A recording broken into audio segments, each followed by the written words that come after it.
All right, well, good afternoon, everyone. Welcome to week number 3. It's 4 o'clock, so we'll go ahead and get started for this afternoon/evening. So welcome back. Hope everyone's doing well and your week is off to a good start. As you know, tonight we're going to talk about accountability and ethics, and I think it probably won't take us nearly as long as last week to cover material that we had to cover, so I think we'll probably have a shorter version of the class tonight than what we experienced last week. But before we get into our discussion of accountability and ethics in the public service, let me just start off by thanking you for your beach board essay. I think everyone did a nice job of discussing Madison's arguments in Federalist number 10, looking at factions and answering the question, are we as factionalized, or even perhaps even more factionalized today than we were back in Madison's time? And I think we all recognize that factions have been around for the entire history of our country. You know, we've from the very beginning, the inception of the Union, we had factions. Even though George Washington cautioned us strongly against having political parties, he thought that it could be have a negative impact upon our unity as a country. We very quickly started with political parties, and we have always gravitated toward the two major political parties as the two primary factions in this country, all the way back to Thomas Jefferson and his Democratic Republican Party, and John Adams and his Federalist Party. We've always kind of had those two main factions in our country. It is interesting, though, to see how those political parties have developed over the years. The Democratic Republican Party ends up developing into the modern Democratic Party with Andrew Jackson. We saw the Federalist Party kind of fade away and transform into a Whig Party, and then transform into eventually what became known as the Republican Party, that didn't run its first candidate for president until 1856, and then won its second time out in 1860 with Abraham Lincoln. So we've kind of always gravitated toward two main political parties. The problem I think that we're experiencing today is that this factionalism between these two political parties has really manifested itself quite prominently in Congress, more so than perhaps what we have seen in previous generations. It used to be in Congress that if you were a Republican and you sponsored a piece of legislation, there's a good chance that you would get more than a handful of Democrats who would cross the aisle and support that legislation. Today, we see a lot of things being passed on straight party line votes, and it's really a struggle to get even one or two or three members of the opposing party to vote for your piece of legislation. And I think that's not a coincidence. I think that that's happened primarily because of this thing known as the creation of safe districts, especially when we're talking the House of Representatives. As we know right now in 2022, we are living through the redistricting process in all of our states. And so, as you know, every 10 years, we have an actual enumeration of the population.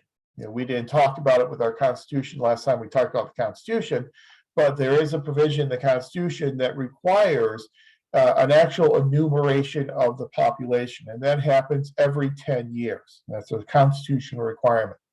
So we had that enumeration done by the Census Bureau in 2020. There was a delay in getting the results of that enumeration because of various things that went on in the previous administration, but eventually those results were then released to states, and the states then released those results to local governments. And so state and local governments are now going through the redistricting process. And so you have to redraw your representational boundaries based upon shifts in population over the past 10 years. Now, here in California, as you probably know, we have an independent redistricting commission. It's an independent redistricting commission that is bipartisan in nature. And so you have some Democrats, you have some Republicans, you have some independents. And it's the job of that commission to then redraw these boundaries for the House of Representatives. So in California, we have an independent commission to do it. A lot of other states either don't have an independent commission, or they give their state legislature veto power over the maps drawn up by an independent commission. So the commission's not nearly as independent as it may sound. So in a lot of other states, the state legislature really has a great deal of control over how to draw boundary lines for congressional districts, the House of Representatives, as well as how to draw lines for state assembly and for state senate. Even at the local level, our local governments now are going through the redistricting process, where they are going to have to redraw if they're done on a trustee area type of basis as opposed to at large.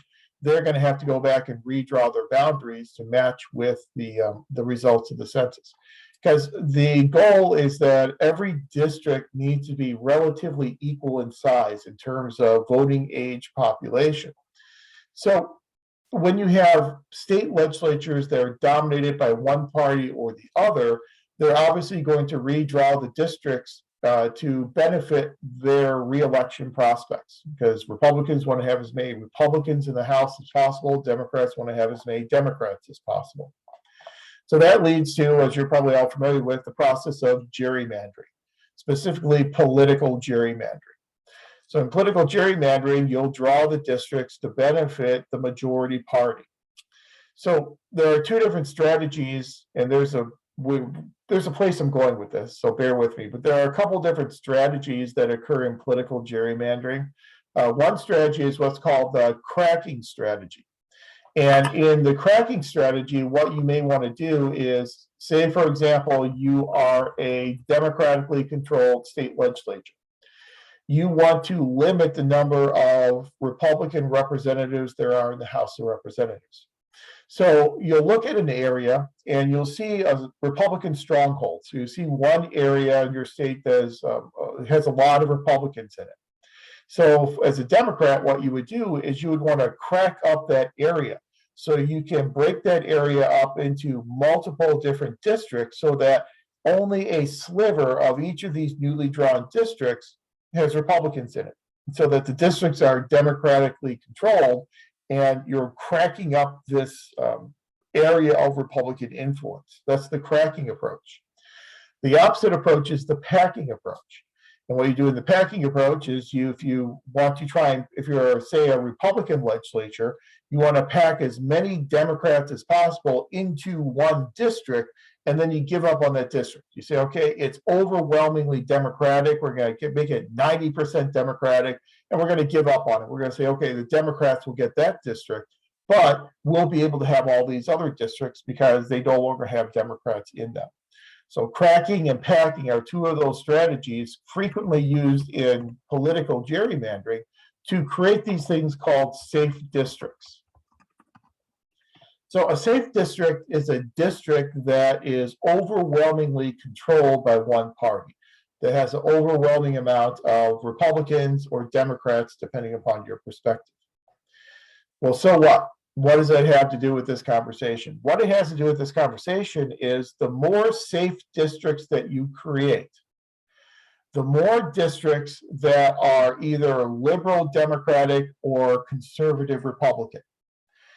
And when you create these districts so that you know a Democrat's going to win or you know a Republican's going to win, these safe districts, then whenever you have elections in those districts, the general election doesn't really matter. So if you're a Republican representative in Congress and you're from an overwhelmingly Republican district, you don't care about the general election because a Republican's always going to win that general election. There are just way more Republicans than Democrats voting.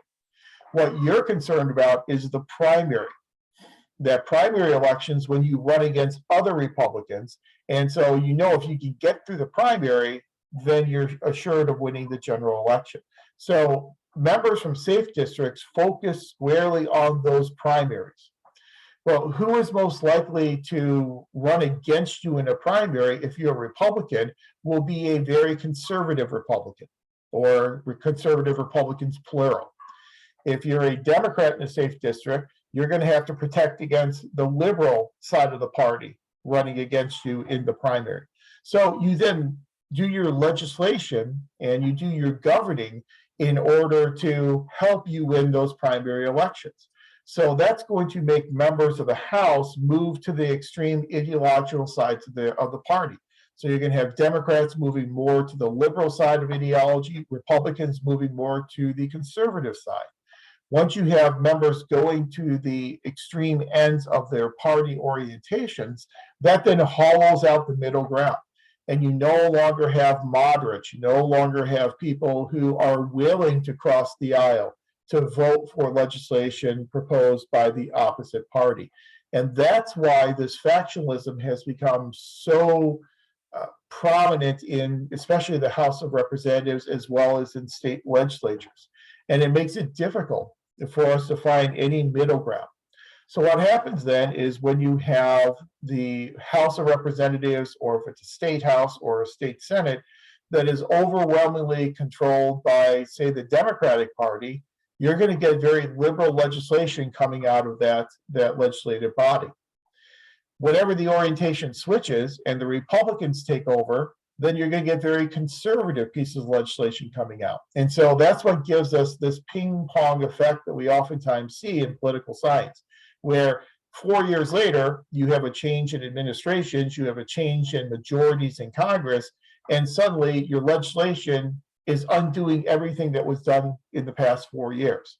And then 4 years into the future, whenever the party majority changes again, then that party is going to spend all their time and their effort undoing what the previous majority did. And we kind of ping pong back and forth between liberal versus conservative pieces of legislation. So there are truly profound implications from a policy perspective for having these safe districts and for having this extreme factionalism going on in our legislative bodies. It's unfortunate, but I think it's what we are certainly seeing today. And it makes it so difficult for us to gain agreement. If you look at the House of Representatives currently, as we know, there are 435 members of the House of Representatives. Democrats have a 10-seat majority, which is a sliver majority. That's a very small majority in the House of Representatives. They're passing almost everything through a party line vote. You know, they have a majority, so all the Democrats vote for it. They then can pass the legislation. The Senate, as you know, is an even split, 50-50. We do have one senator who is currently out, the senator from New Mexico who had a stroke. Expect to make a full recovery, so he'll be back very soon, but it's a 50-50 split. As we know from our reading of the Constitution, the Vice President of the United States, who serves as the President of the Senate, then gets to vote only in the case of a tie. And we have seen Vice President Harris serving in her role as President of the Senate, coming over to the Senate to cast that tie-breaking vote. We've also seen some difficulty from the Democratic Party keeping all of their Democratic senators in line on votes. You know, the Build Back Better bill, massive piece of legislation. You had two Democratic senators, Senator Manchin and Sinema, who didn't support it. And so if you lose even one of those folks as the Democratic Party, you're not going to be able to pass your legislation through the US Senate. So I think that's why factionalism, this discussion of factionalism is so important, because it really today is having truly profound impacts upon the resulting policies that we are getting out of our legislative bodies. Now, here in California at the state level, we know that the state legislature has an overwhelmingly Democratic majority in both the state assembly as well as the state senate. We have 80 members in the California State Assembly and 40 members in the California State Senate, and the Democratic Party has essentially 2/3 majority in both the Assembly as well as the Senate, plus a Democratic governor. And so the Democratic Party has had a pretty easy time in passing the legislation they want to pass through the legislature and then having it signed by the governor. But again, I think it's important to recognize this factionalism because of the impacts that factionalism is having on our resulting policies that we get out of our legislative bodies. I was happy with all the essays. I think they were very good. They're very insightful. Always remember every week to respond to 2 classmates as well, because that is part of the Beach Board essay grade. For next week, your Beach Board essay is going to look at the American Society for Public Administration's Code of Ethics. And tonight we'll spend time going through the Code of Ethics. We'll talk about the principles in the Code of Ethics, What you'll be doing then in your beach board essay is you'll be selecting 3 of those principles in the ASPA Code of Ethics and discussing those principles as principles that may be difficult for you or your organization to adhere to. So either principles that you personally would have difficulty adhering to, or that you think your organization may have difficulty adhering to. So as always, a response to that prompt and then responses to 2 of your classmates. Then also for February 14th, you then also have your initial skills self-assessment that is due. And we covered that initial skills self-assessment on the first night of class. It's available for you on our Beachboard site in a couple different areas. I've got it under the content area. I've also got included a link under our week 1 documents. So download that, fill out the initial skills self-assessment. Again, 3 parts to it. The first part, your ordinal ranking of how much you feel you know about those different areas listed in part 1, ordinal ranking from 1 that you know very little to nothing to 5 knowing a great deal. Second part is where you give us a very brief narrative of your experience in the 5 major core areas: budgeting, HR, organization behavior, policy, and research methods. Again, that narrative can be very short, just a sentence or 2. If you don't have any experience in an area, just simply say, I have no experience in that area, and that's absolutely fine, because this is just a blunt, honest assessment of where you feel you are at in terms of your knowledge in these different areas of the program. And then in part 3, you're just going to simply tell us what you would like to get out of the MPA program, what types of skills you would like to acquire, how you think the MPA, how you hope the MPA program will help you. So those are the 3 parts of the initial skill self-assessment. Only worth 5 points, but it's credit, no credit. So again, there are no right or wrong answers, but that is then also due on February 14th. And again, both of those things are due by midnight on February 14th. Okay, so those are assignments for next week. Any questions or anything about the assignments for next week?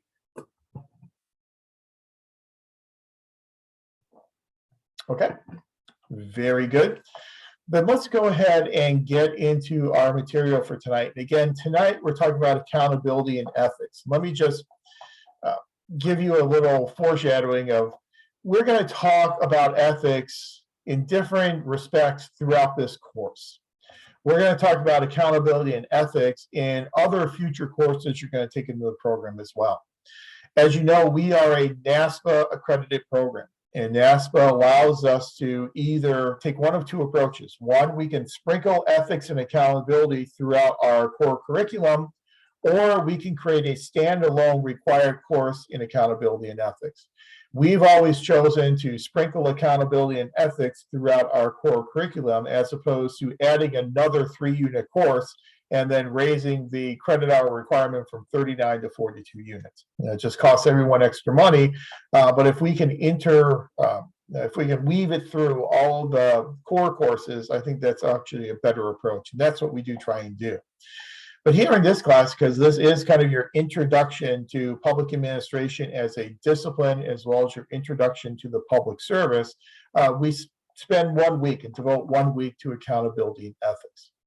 So the basic question is, what is accountability? What do we mean by accountability? Accountability is simply a relationship between people and things.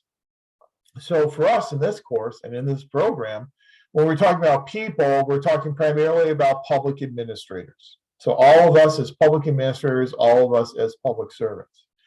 And accountability focuses on how we relate to certain things, such as, for example, money. So how do public administrators manage money? Money, as we know, comes from public taxpayer funds. So there's a public trust that is inherent in this relationship.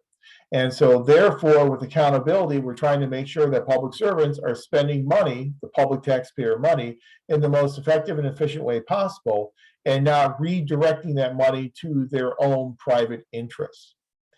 There's a really interesting book that I used to read from in this class. I don't really do it a whole lot anymore, but it's a book called Plunkett of Tammany Hall. And if you know anything about your political machines in history, you know that a lot of our major cities were dominated by these political machines. And New York City was no exception. New York City was dominated by a very strong political machine that was known as Tammany Hall.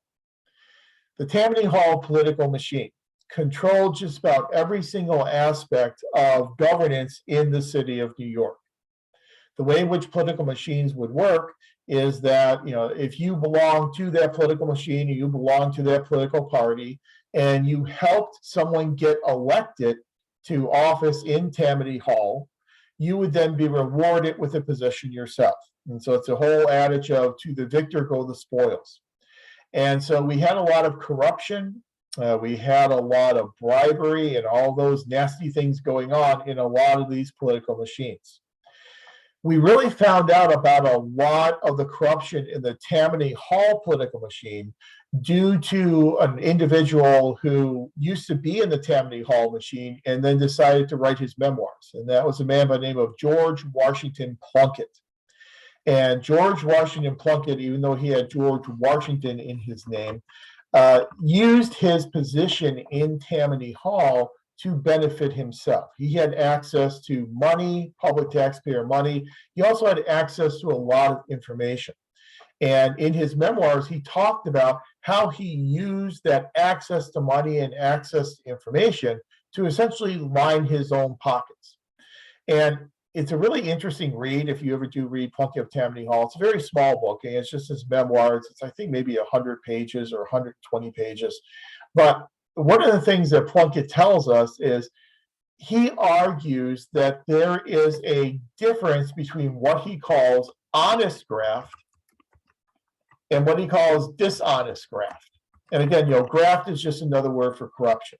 So he's basically telling us there's honest corruption and there's dishonest corruption. Now, today we would always think that, well, if it's corruption, if it's graft, by definition, it's dishonest. But that wasn't the thought process of Plunkett and others at Tammany Hall. So Plunkett argued that, dishonest graft would be that if he, had access to money, he took the money, he put it in his pocket, he went home and put it underneath his mattress. That would be dishonest because that would be stealing. And he's too honorable of a guy to do that. But he said, there's another part of graft known as honest graft, and that honest graft is okay. And he gives us a really good example of honest graft. He said, let's assume that in my position in City Hall, in Tammany Hall, I find out that the city is going to buy this land and turn this land into a park. Well, I find out they want to buy the land, and so I go and I buy the land first. I buy the land at a discounted rate, and then when the city comes and wants to buy it, I sell it back to the city at a much higher value. I make a nice, tidy profit from that. I've made money. That's honest corruption. That's honest graft, and that there's nothing wrong with making money in that manner. Now, obviously, today we know that that's wrong because that's someone who is trading on the information they get as a public official to benefit their own private economic interests. So if someone would do that today, and that was proven today, they would lose their job and they would probably be brought up on public corruption charges. But back then, for Plunkett, that was honest graft. He saw an opportunity and he took that opportunity to make money. So we're very concerned today in accountability about how people interface with money, but how also people interface with information. The information that they come across in their daily work as a public servant, are they using that information to benefit the public and to benefit their agency, or are they using that to benefit themselves financially? In accountability, we're also worried and we're concerned about the relationship between people and people. So the relationship between public servants and those who they come into contact with on a daily basis. So how does a public administrator treat other public administrators, their co-workers? How are they treating citizens? How are they interfacing with citizens? How are they interfacing with other agencies? How are they interfacing with elected officials? So we're looking at relationships. And with accountability, we're trying to monitor those relationships to make sure those relationships are being done in the public interest as opposed to in someone's private interest. Accountability and the ability to hold people accountable is foundational for public bureaucracies, because being able to hold people accountable allows us and allows policymakers to control the actions of administrators. So in your basic civics model, and we're going to lay out the basic civics model here, and then we're going to blow it up in a couple of slides. But in the basic civics model, elected officials are elected by the people to be the people's representatives. We are a republic after all. Those elected officials then pass laws and policies, and those laws and policies are then handed to the administrators for the administrators to execute and implement those laws and those policies. So accountability is imperative for policymakers to make sure that the policies are being implemented in the way in which they are supposed to be implemented, that they're being implemented in accordance with legislative mandates and legislative intent. So it's important we have that accountability. The problem is people oftentimes shy away from accountability, and they don't really want to impose accountability on others because there's a very negative connotation that is associated with accountability. When we talk about holding someone accountable for their actions, we usually think in the negative. Accountability is shining a light on someone's actions and finding out what they are doing wrong. So typically, the more you hold someone accountable, the more likely you are to see things that that person is doing wrong.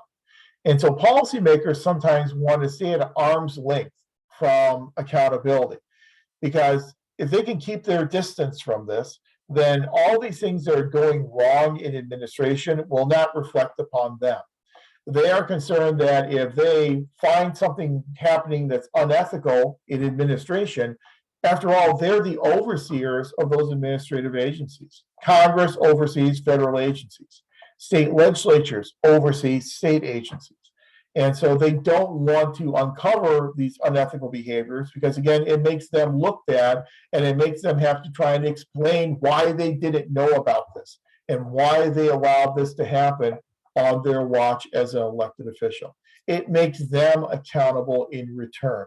And so there's a hesitancy to try and actually hold administrators accountable, and you kind of have a motivation against having ethical adherence and having these accountability measures in place. But as we know, accountability is the elemental foundation of a bureaucracy.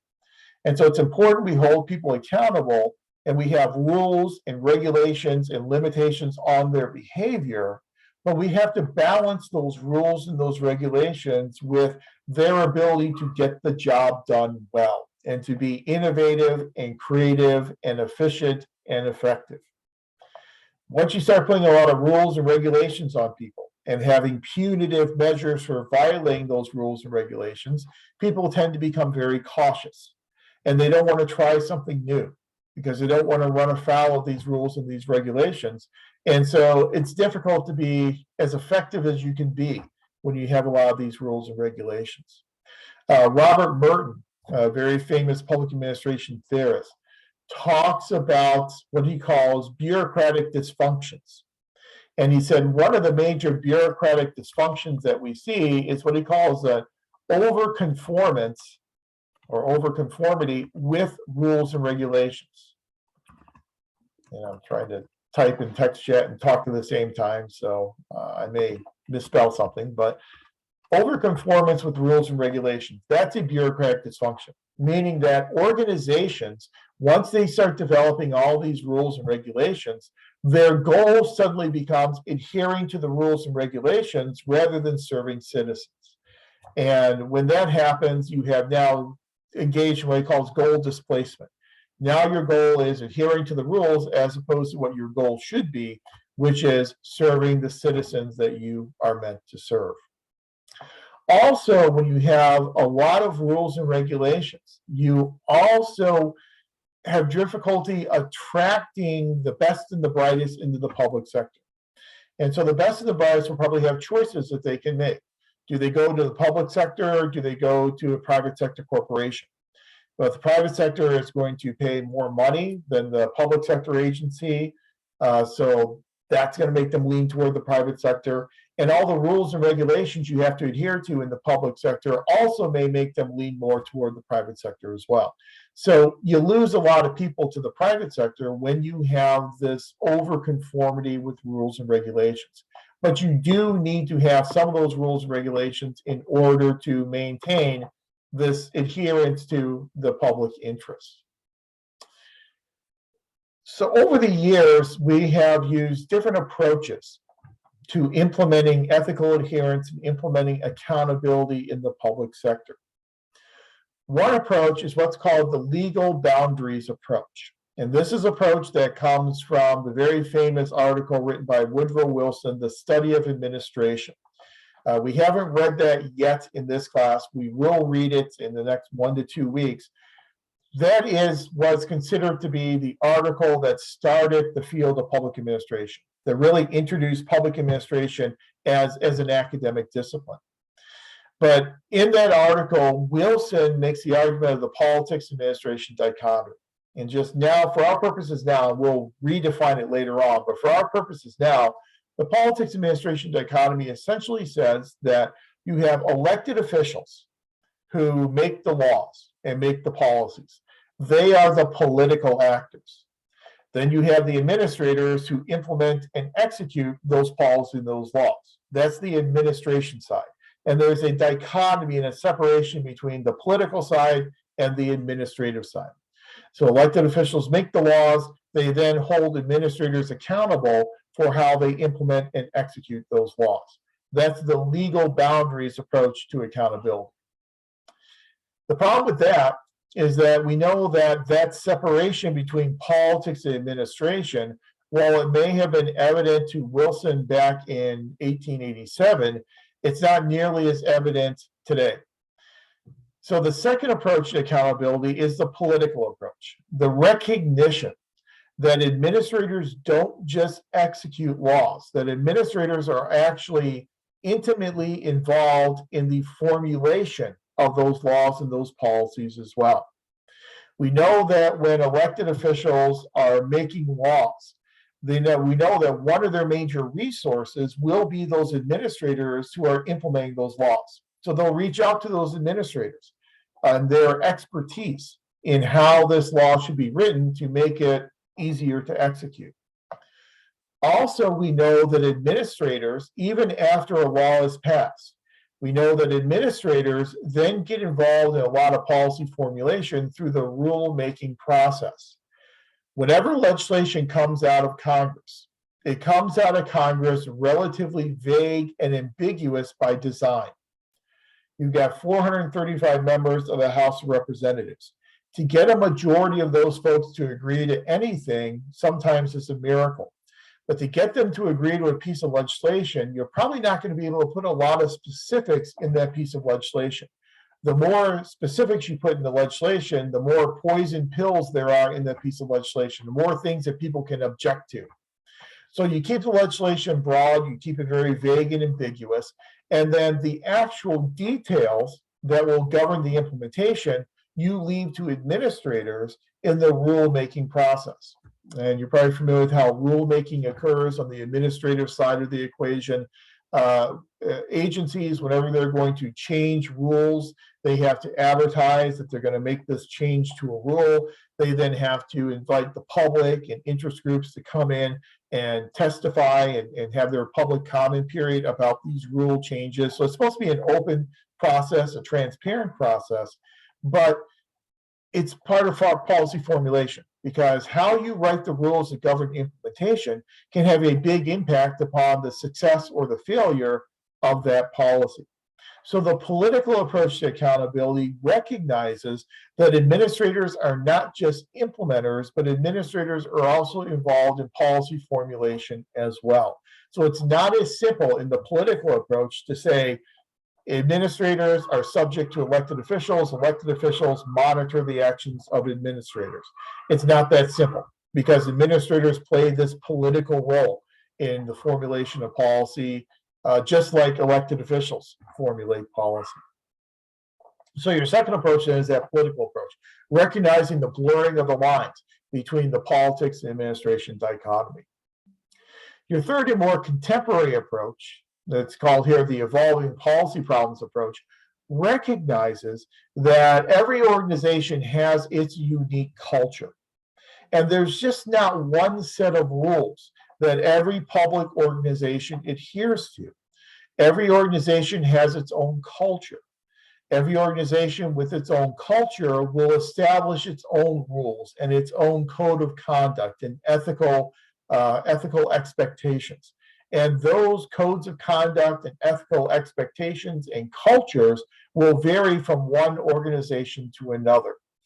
So this approach to accountability, the most modern approach to accountability, is much more of a contextual approach. That when we hold people accountable for their actions, how we hold them accountable will depend upon the policy they're dealing with and the organization in which they are operating.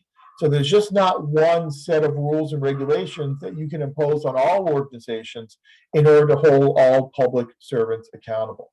So of those three approaches to accountability, it's that last one, that more contextual one, that I think is the most appropriate to explain how we approach ethics and accountability in the public sector. Well, the question then becomes, what do we hold people accountable to? What are we watching? What types of things that they are doing that we are watching to make sure they're doing them appropriately? Well, one type of accountability is what's called fiscal accountability, which is just what it sounds like. It's concerned with whether agency officials are spending public money on the programs they are charged with managing and only on those programs. So another aspect of the Constitution we didn't spend a lot of time talking about last week, we did mention it, is the appropriations clause in the Constitution. The Constitution requires that before Congress can take money from the U.S. Treasury, Congress must first appropriate that money, meaning they need to say how that money is being spent. So you can't just pull $20 million out of the U.S. Treasury. You have to say, we're going to appropriate $20 million for this program in this agency over this period of time. So you have these legal mandates in terms of how the money is being spent. So one aspect of accountability is to make sure that these administrators are spending the money in the legally appropriated and mandated ways, that they're spending the money as per the appropriations. So an example, in the world of education, you get Title I funds from the federal government. You are limited in how those funds can be spent.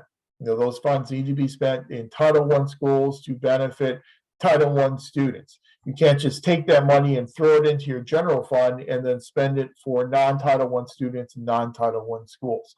And in fact, there's Title I, Title II, Title III, and Title IV. They all have different requirements to them, and you're held accountable to meet those requirements. So we look at how money is spent and making sure it's spent in the legally mandated way.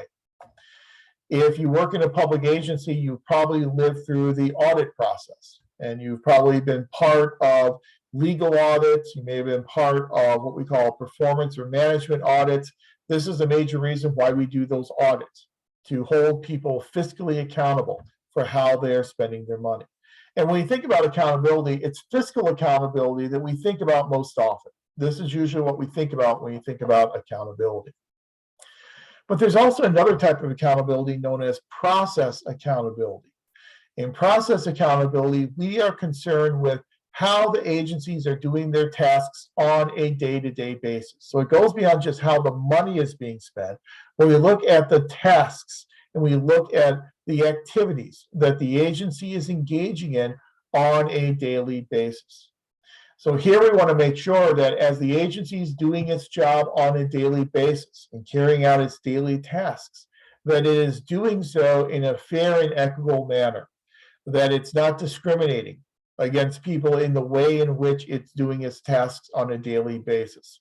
We want to make sure that those processes that are going on a daily basis are done efficiently, that we're not wasting money and we're not wasting time in doing these processes.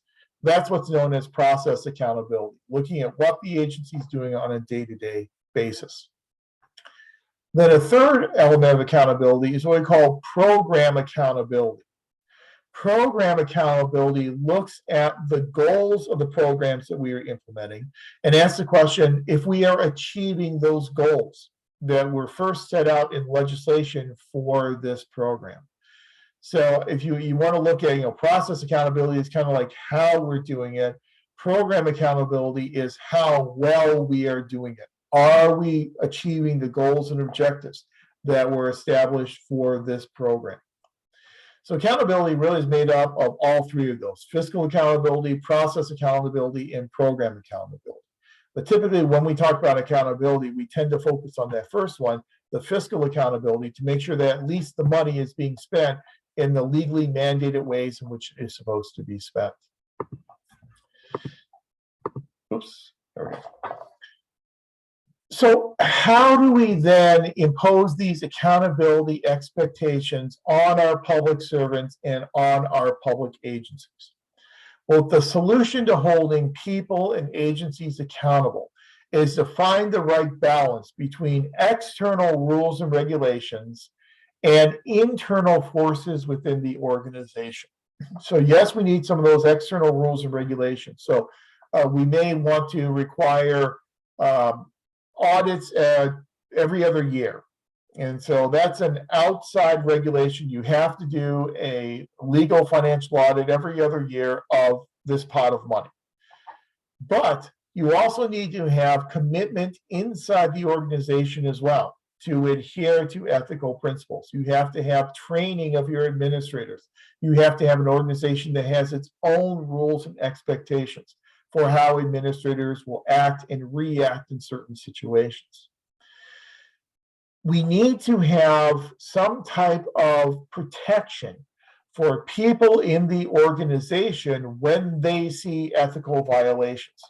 Because again, the work that's done by agencies on a daily basis tends to be relatively hidden, not just from the public, but also tends to be relatively hidden from elected officials as well.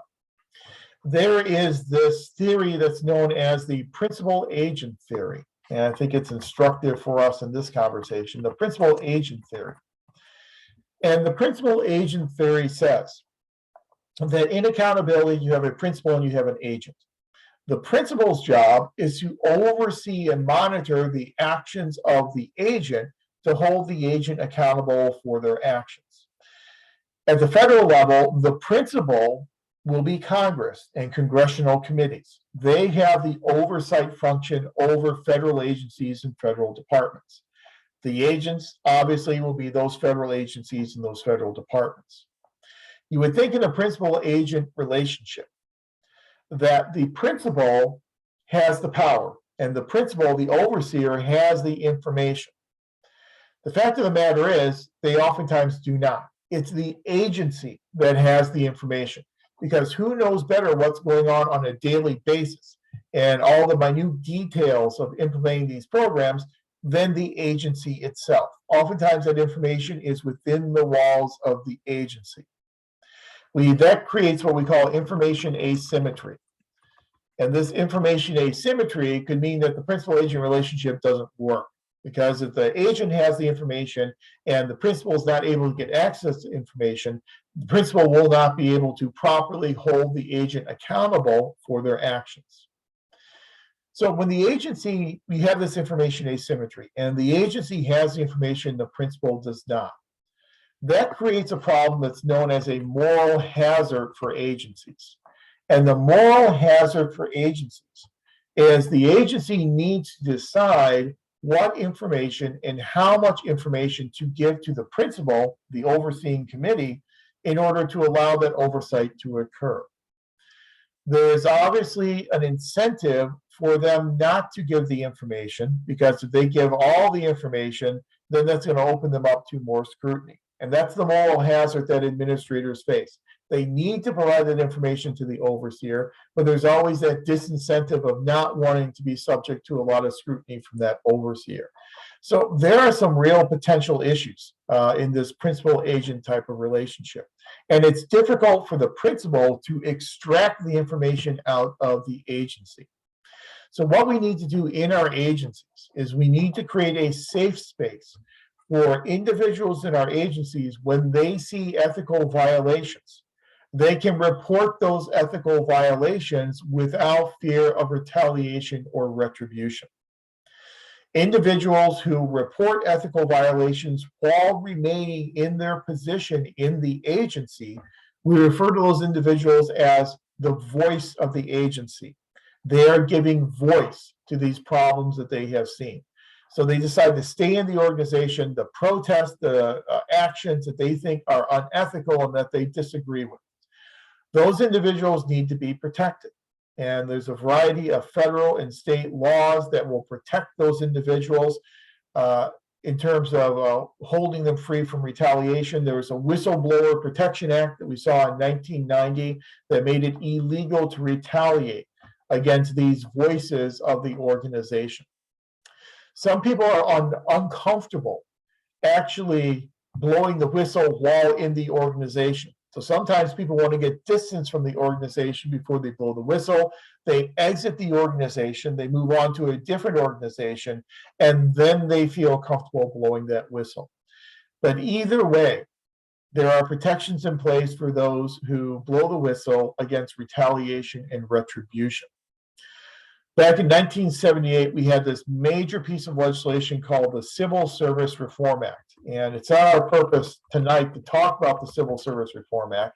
There is a time and place for that, and we'll get to that in about 3 weeks. But the Civil Service Reform Act fundamentally changed the federal bureaucracy, the structure of the federal bureaucracy. Most notably, what it did is it created two different agencies. It created a lot of agencies, but two agencies it created. One, it's called the Merit Systems Protection Board. If I can spell it right. Again, I apologize for misspelling. It's the Merit Systems Protection Board. And another organization known as the Office of Special Counsel. These organizations were in place to try and investigate the whistleblowing claims of these whistleblowers, especially in terms of violations of public employment and civil service violations. So if you worked in an agency and you felt that you were being treated unethically and that your civil service protections were being violated, you could take your case to the Merit Systems Protection Board, otherwise known as the MSPB. The MSPB would then, in a quasi-judicial type of an approach, would then investigate your claims to determine whether or not your claims were valid, and then would provide some type of restitution if your claims were valid. However, if you were a member of an organization and you saw someone else being treated unethically and someone else having their civil service protections violated, that's when you would go to this other organization called the Office of Special Counsel. The Office of Special Counsel was there primarily to protect whistleblowers, people who see things going on in their organization that may not directly affect them, but they're unethical violations of law. You take that case then to the Office of Special Counsel, your whistleblower protections would then kick in, and you were not allowed to be retaliated against or have any retribution against you from taking a case to the Office of Special Counsel. So we need to protect people so that we have these voices coming out of our agencies so that we can see what's going on in those agencies, then hold those agencies and agency members accountable for their actions. If people are afraid to blow the whistle, they're afraid to comment on any of these things that are going on, then obviously you're going to have some issues. You're not going to be able to hold those agencies accountable. My slides are jumping around a little bit. So in the public sector, we are dealing with public money. So we have an inherent public trust that is placed in us to do our jobs in an ethical manner and to allow ourselves to be accountable for how we are doing our jobs. Those ethical standards are obviously higher in the public sector than they may be in a private sector organization. Again, number one, because of dealing with public money in the public sector, but number two, because of the values that we try to adhere to in the public sector as opposed to the private sector. The one article, and we won't get into this article tonight, but you have the Bennington and Moore article from the Classics textbook assigned. The authors make the argument in that article that there is an incumbent responsibility upon public administrators to contribute value through their participation in the production and provision of goods and services. Whenever you think about government getting involved in the provision and production of a good or service, by definition, it usually means that by having government do it, by having the public sector do it, that the public sector is displacing private sector resources. Because normally we would leave it to the private sector to provide and produce this good or service. When the public sector gets involved, it's going to displace those private resources. So public intervention in provision and production of goods and services, the cost of that intervention must be less than the value that's being added by having government do the provision and or production of that good or service. Basically, public administrators need to add value to what they are doing above and beyond what you would normally get if left to the private sector. That value that's being added goes beyond effectiveness and efficiency. And it deals with some of the values of public administration that we had made mention of before. Values such as protection of individual rights, values such as the promotion of social equity, values such as representative bureaucracy, values such as political responsiveness. Those are all values that underpin the public sector in addition to effectiveness and efficiency that do not necessarily underpin the actions of private sector corporations. So because these values are so different, we do have these heightened accountability expectations.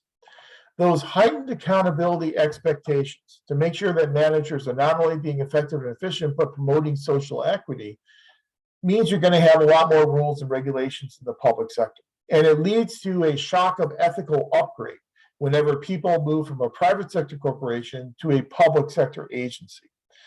That shock of that ethical upgrade oftentimes means that it's difficult to attract folks into public agencies. And so if we want to still attract the best and the brightest, we need to strike that balance. We need to strike that balance between holding people accountable and still being able to hire the best and the brightest, the most skilled administrators so that we can effectively meet the wants, needs, and desires of our citizens. But that ethical shock upgrade is certainly, the ethical upgrade shock is certainly something a lot of people feel and get frustrated by when they move into a public sector organization. In another class that I teach, I had a student in the discussion area talk about he had just recently moved from the public sector into a private sector corporation. And he had just done it a couple of months ago, and he was writing about his relief and how relieved he was that now that he's in this private sector corporation, he doesn't have all the rules and regulations that he has to adhere to anymore. So he's not being unethical, but he just doesn't have all the reporting requirements that he had in his previous career in the public sector agency. So again, it's a difficult goal to try to achieve. Our goal is to try and hold public servants and public agencies accountable for their actions, while at the same time freeing them up to be effective and efficient in what they do on a daily basis. George H.W. Bush was a big believer in the public sector. He referred to public government service as being the highest and the noblest calling. He had spent the vast majority of his career working in the public service and really felt that it was the highest calling possible to be a member of the public service. President Obama was another big believer in public service. He wanted to make public service cool again, as he always liked to say in his administration, but really did believe that government and public agencies and public administrators could be effective as well as being ethical. We saw the same thing in the Clinton-Gore administration in their reinvention of government in the 1990s. The Clinton-Gore administration made the argument that the problem with the federal government wasn't the people, it was the system. And it's not the people's fault, it's not the administrator's fault, it's the system that is being ineffective and inefficient. The problem, though, with trying to maintain this balance between holding people accountable and trying to allow them to be innovative and creative and all these things to make them as efficient as they possibly can be, is that public administration is complicated. It's more complicated than what we were led to believe by Woodrow Wilson and some earlier scholars in the field of public administration. Public administration is not just about implementing policies and implementing programs. It's not just about direct services. Public agencies engage in not just direct services where they're providing services directly to citizens, but most of their work is done with what we call indirect services. So most of their work, they're not interfacing directly with citizens, but they're providing the resources to make that production of services possible. So their work with individual citizens is oftentimes a lot more indirect than it is direct, which kind of complicates the role of an administrator. An administrator is not just an executor of policy, the administrator is also the formulator of that policy as well. So even though it's easy to say we have to maintain this balance between rules and regulations and effectiveness and creativity and innovation on the part of our administrators, that balance, even though it's easy to talk about, can be very, very difficult to find. One of the ways in which we try and maintain that balance is by promulgating these codes of conduct, these expectations for behaviors. Now, we know in modern public administration, there's no longer that politics administration dichotomy, that legal type of orientation. Now we realize that not only do we have professional codes of conduct, but organizations themselves will have their own individual codes of conduct as well. Public administration as a complicated field with both direct and indirect services means that when you're a public administrator, that's your profession is as a public administrator, but you also have other professions as well.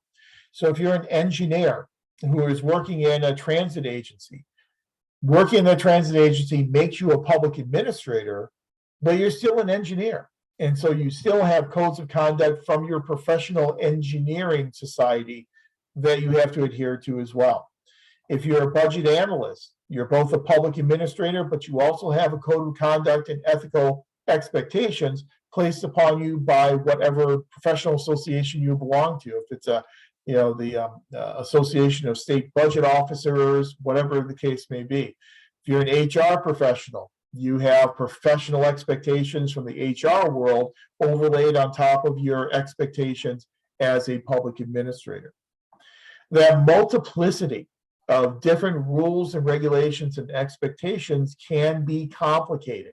It especially becomes complicated whenever your professional expectations conflict with your organizational expectations. So for those of you who are working in a public agency, I would really recommend, if you haven't really looked at the code of conduct yet for your organization, find that code of conduct. You can usually find it pretty readily, oftentimes online. Read through that code of conduct and compare the code of conduct of your organization with the code of conduct from the American Society for Public Administration that we're going to talk about now. So as public administrators, we share a professional organization, and that professional organization is ASPA, the American Society for Public Administration. ASPA a few years ago revised its code of conduct, and so it consists now of 8 different principles. You see those principles represented for you there on the screen. The first principle in the ASPA Code of Conduct is to advance the public interest. Promote the interests of the public and put service to the public above service to oneself. So, go back to our example of George Washington Plunkett. He was violating this first principle, not that it was around then, but if it was around back then, he would have been violating this first principle of advancing the public interest. So you always put public interest above your own personal interest. Secondly, uphold the Constitution and the law. This is why we spent a good bit of time last time going over the Constitution, because that is the contract between government and citizens. And so we as administrators, under this qualified good faith immunity expectation, we are expected to know and not violate the constitutional rights of people who we deal with. So we uphold the Constitution, the law, respecting and supporting government constitutions and laws while seeking to improve laws and policies to promote the public good. There is an oath in the California state constitution that all elected state office holders and local office holders take, and everyone takes the exact same oath. And that oath is oriented around supporting and defending and protecting the California state constitution and the U.S. Constitution. So we need to know this Constitution well, and we need to endeavor not to violate these constitutional rights. The third principle in the ASPA Code of Conduct, to promote democratic participation, inform the public, and encourage active engagement in governance. Be open, transparent, and responsive, and respect and assist all persons in their dealings with public organizations. So we need to promote the ability of citizens to interface and engage with their public organizations and institutions. On the next slide, we will get into some, or in 2 slides, we'll get into some of the specific ways here in California that we try and adhere to principle number 3, to promote democratic participation and to make what we do in the public sector as open and transparent as possible. The fourth principle is to strengthen social equity. Again, this is what Bennington and Moore tell us. Social equity has become a primary value in public administration. So we treat all persons with fairness, justice, equality, and respect individual differences, rights, and freedoms. Promote affirmative action and other initiatives to reduce unfairness, injustice, and inequality in society. Again, a strong pronouncement of the support and the furtherance of social equity. And again, this is really what separates contemporary public administration with the older approach to public administration. This is what some public administration scholars refer to as the new public administration. You know, people like H. George Fredrickson and others. This new public administration really does envision public managers as having an active role in promoting social equity, far more than what we used to see in the past. The fifth principle, to fully inform and advise. Now, this gets us into what we had talked about with the principal-agent relationship, information asymmetry, and the potential for moral hazard. Provide accurate, honest, comprehensive, and timely information and advice to elected and appointed officials and governing board members and to staff members in your organization. We need to fully inform those who are making the decisions, those sometimes on the political side, so that they have the information they need to formulate these policies and then hold us accountable for the actions we take within our organizations. Principle number 6, to demonstrate personal integrity. Adhere to the highest standards of conduct to inspire public confidence and trust in the public service. One of the major roles of a public leader today is what we call an expository role. And when we say public managers and leaders have expository roles, what we are saying is that they are basically role models, that the actions you take will be cues, if you will, to others in society for how they should act. And so these expository types of roles of public leaders means that we're demonstrating personal integrity in and of ourselves that hopefully will then be a role model for others to follow. Number 7, to promote ethical organizations. Strive to attain the highest standards of ethics, stewardship, and public service in organizations that serve the public. We want to make our organizations ethical. Again, we want to have a culture within our organization that speaks to these high standards and speaks to stewardship of public resources and the value of public service. So we need to embed and create that culture within our public organizations. Number 8, to advance professional excellence. Strengthen personal capabilities to act competently and ethically and encourage the professional development of others. We have a responsibility as public managers to encourage the professional development of others in our organization. Again, you need to encourage that professional development for purposes of things such as succession planning, so that they can become the next leaders of that organization. So those are the 8 basic principles in the American Society for Public Administration Code of Conduct. For your Beach Board essay for next week, you'll be selecting 3 of those 8 that you think may be somewhat difficult to implement either yourself or difficult to implement by your organization. But it is important to, you don't have to memorize these 8, but it's important to remember these 8 and be conversant in these 8 principles, because as you go throughout your program and you go through your future courses, this ASPA Code of Conduct hopefully will come up again and again in your courses, and so it's something you need to be very much mindful of. But when we looked at the Code of Conduct, going back to this, and we had talked about the idea of promoting democratic participation, the principle number 3. Different states have achieved different levels of success in promoting democratic participation. Here in California, we tend to value democratic participation on the part of citizens somewhat more so than maybe some other states. And we have actually passed laws, and we actually have constitutional provisions that really open up the work of the public sector to not only scrutiny by the public, but also participation by members of the public as well. You probably are familiar with things like the Freedom of Information Act at the federal level, and again, the rulemaking process where public hearings are required.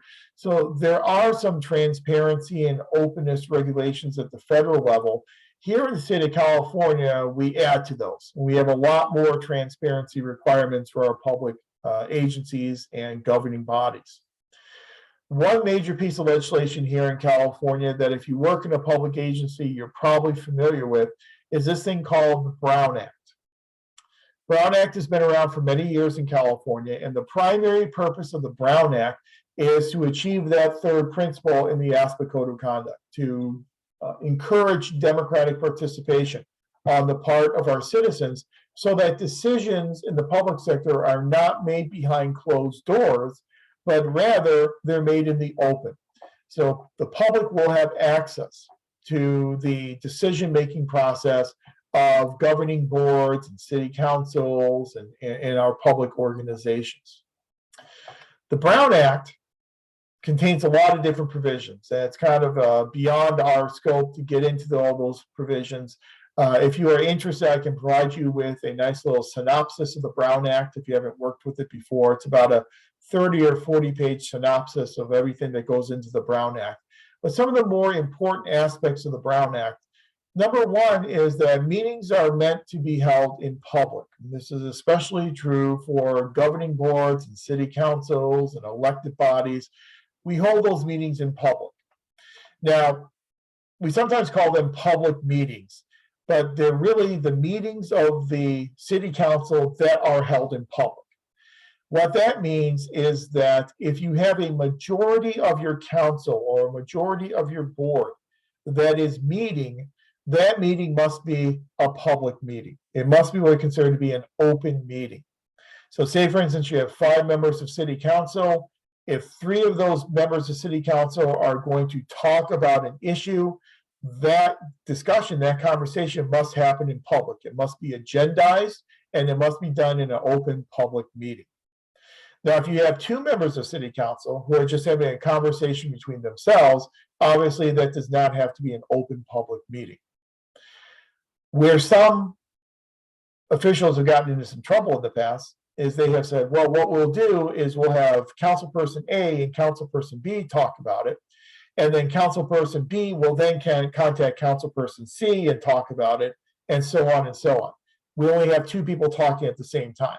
That is a violation of the Brown Act. That's what the Brown Act would consider to be a serial meeting. So it's called a serial meeting, sometimes called a daisy chain meeting. And you can't do that. You cannot just have that kind of telephone type of conversation going on.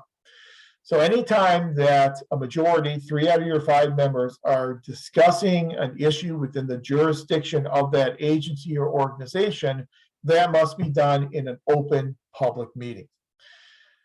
Any issues that are going to be discussed in that public open meeting must be agendized.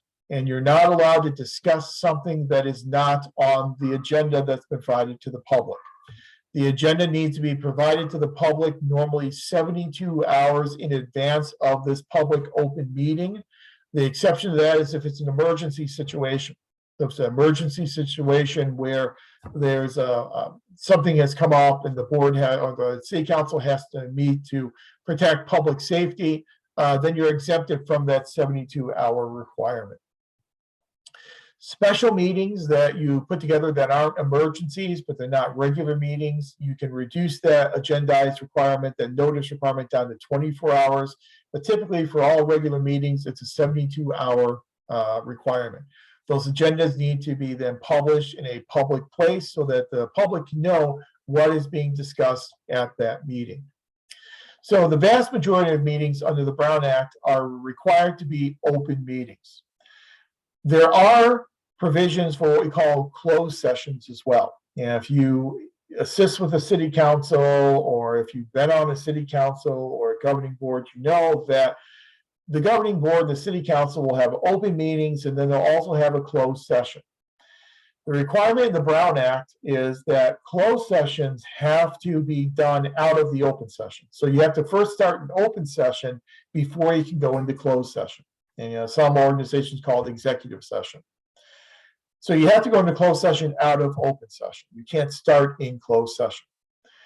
The things you can talk about in closed session are also very limited. The Brown Act is very specific about what can be talked about in closed session. So personnel evaluations can be done in closed session. Legal matters, if you have a active lawsuit against your organization, you're talking with legal counsel, that can be done in closed session. But it can only be done in closed session in the presence of your legal counsel.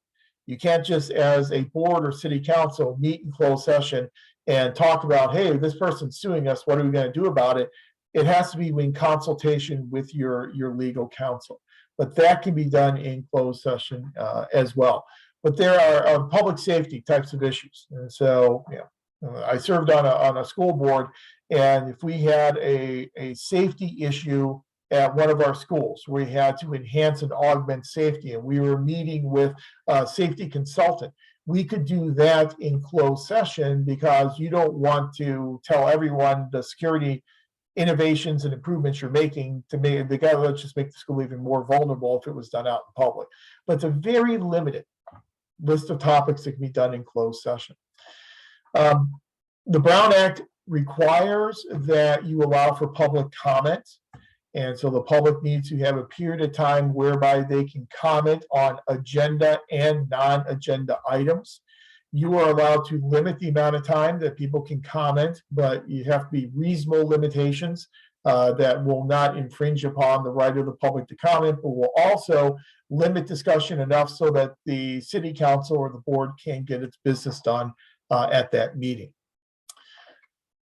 You are not allowed in California to respond to any public comments that are made on non-agenda items.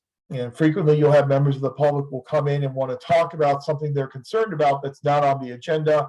You cannot respond to anything that is not on the agenda. Communication. Communication under the Brown Act, any mode of communication, whether it be emails or whether it be text messages, all those are discoverable pieces of information, which then leads to the second bullet point on there, which is the California Public Records Act. And the California Public Records Act allows for the public to submit these things called public record requests. Sometimes they're called PRA requests, where they can request information on a topic or an issue that they're interested in. So they may be interested in the city council, purchasing parkland. So they think the city council has been talking about this among themselves outside of an open public session. So they asked this, put in a public records request to ask to see all the emails that have been sent back and forth between staff and city council members that deal with that park purchase. That includes text messages as well. So your personal cell phone, if you use it to text message on any matter of jurisdiction within the city, those text messages are discoverable as well. There's a case called the San Jose case a few years ago that made those text messages discoverable. And so what will happen is someone will put in a public records request, then the government will have to scour through all the emails on their servers and ask board members or city council members whether or not they have any text messages on this topic that's responsive to this public records request. Takes a long time, it takes a lot of work. You technically have 10 days to respond as a government to these public records requests. There is an extension to that, so if there's something that's complicating your ability to put this information together, you can extend that beyond the 10 days, but typically it's a 10-day turnaround type of requirement. The way in which the city may end up getting the text messages of members of the city council is the city council member says, no, I have no text messages that deal with this topic that's the subject of this public records request. The city will ask them to sign an affidavit under penalty of perjury that they have no text messages on this topic. You can't just put in a public records request in general, a blanket request. You have to specify the type of communication that you are looking for and the topic that this communication is about. But again, that's all for trying to promote democratic participation in governance. Also here in California, if you are in what's called a reportable position, you have to fill out your conflict of interest form, known as Form 700. And in Form 700, you have to disclose any types of other income that you are earning within the jurisdiction that you are serving. You have to disclose the value of investments that you have, and basically your financial standing to make sure that you are not using your public position for private gain. Again, that's if you are in a reportable position. We can go on and on with this, but I think I don't want to go beyond the scope of this class, but this just illustrates here in California how much openness and transparency, how many sunshine laws we have, as they're called here in California, to make sure that the public can not only know, but also participate in the decision-making that's going on in our public organizations. So just to wrap this discussion up, accountability in the public sector is obviously difficult, and it really requires us to strike this balance between holding our administrators accountable and responsive for their actions, while at the same time not inhibiting them from taking risks and being effective in doing their jobs. That, as we said, is a very difficult balance that we have to try and meet, but that's the ultimate goal with accountability and ethics in the public sector. It's important to try and maintain that balance, but as we said, that balance becomes very, very difficult to maintain. But at the end of the day, we want to make sure that administrators are adhering to these ethical expectations while at the same time meeting the needs of citizens. Because when all is said and done, government needs to be responsive to citizens, and government needs to be providing the goods, the products, and the services that citizens need, and providing them in the right quantities and in the right varieties as well. So what this has been is just kind of an introduction to accountability and ethics in the public service, just to kind of get you started here in the program. Again, as you go through subsequent courses, you will talk more and more about ethics. When you talk about budgeting, you have your budgeting course. Ethics will come up in terms of the management of public funds. When you do your 577 Human Resource Management course, you'll talk about the ethical treatment of employees. When you talk about organizations in your 660 class, you will talk about how we create ethical organizations and how we create ethical cultures within those organizations. 670 policy analysis, you will talk about ethics in the policy formulation process. In research methods, clearly you're going to talk a lot about ethics. And whenever you are collecting information from human beings, how you maintain the autonomy of those human subjects so that they have the ability to provide their informed consent, so that you are in your research projects, that you are maintaining what's called the beneficence principle, that people who are participating are getting more benefits than the cost and risks that they are accruing by participating in your research, and the justice principle, which means that you are not exploiting subpopulations and subgroups in society in doing your research. And so ethics will play a major role, and you'll have an entire week or two on ethics in your 696 course. Even in your elective courses, you'll talk about ethics as well. If you take the 571 leadership course, you'll talk about ethics very prominently in that course. If you take the negotiating dynamics course, you'll talk about ethical negotiations, and it'll be a major part of that course as well. So this is just a kind of an introduction tonight, but just to get you going for all your future courses, where you'll have an ethical component in each of your upcoming core courses. I see it is 5:20, so any questions or observations on any of this information?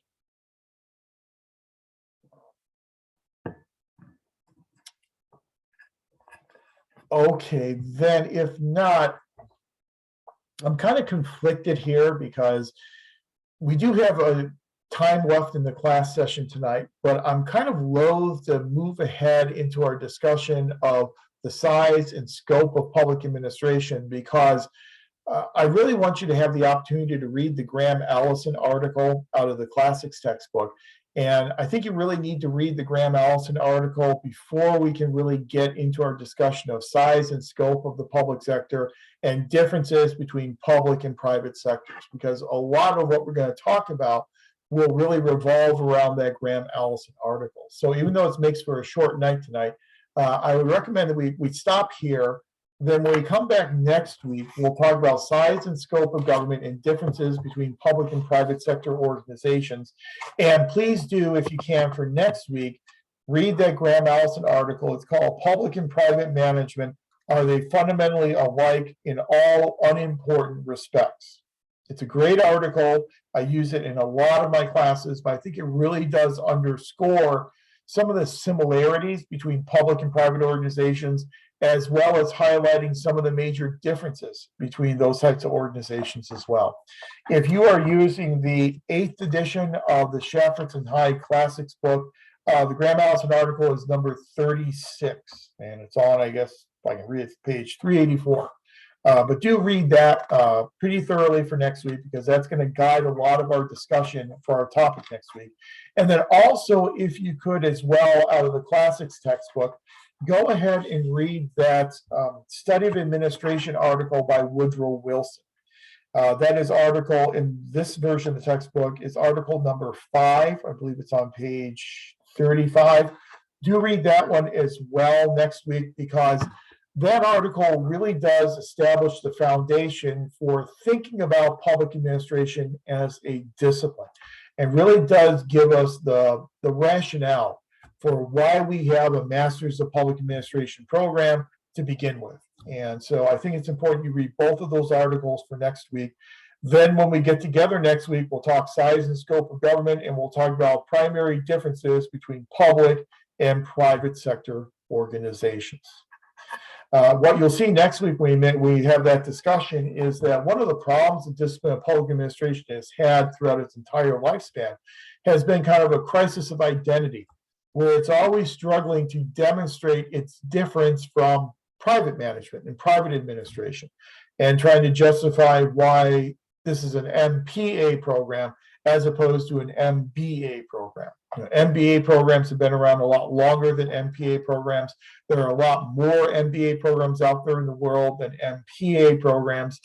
Some people tell me whenever they've applied to an MPA program, family members will say, "Oh, you're getting your MBA." No, I'm getting my MPA. It's for public administration. And so public administration's always struggled with that. And so hopefully next week we'll be able to provide a basis for understanding why there's a separate field for the study of public administration as opposed to the study of business administration. Then also remember next week you have your initial skills self-assessment due, and then you have your beach board assignment where you'll be taking 3 of those principles of the ASPA Code of Conduct and using those as the basis for your beach board essay. And always remember to then also respond to 2 of your classmates. Okay, if there are no other questions or nothing else for the evening, I think we'll call the night a little bit early and I'll stop the recording. I'll get the recording up to our beach board site no later than tomorrow morning. Again, you've probably noticed that once it gets loaded up on the beach board site, the subtitles, the closed captioning may not be active yet because it takes YouTube a long time to add those subtitles. Hopefully by tomorrow afternoon, those subtitles will be up there for you. Okay? All right, well, any questions that emerge between now and next week, please let me know and shoot me an email. Otherwise, I hope everyone has a good remainder of your week, and we'll talk again next Tuesday night. Take care, everyone. Thank you. Bye, Professor. Have a good night. Good night. Good night.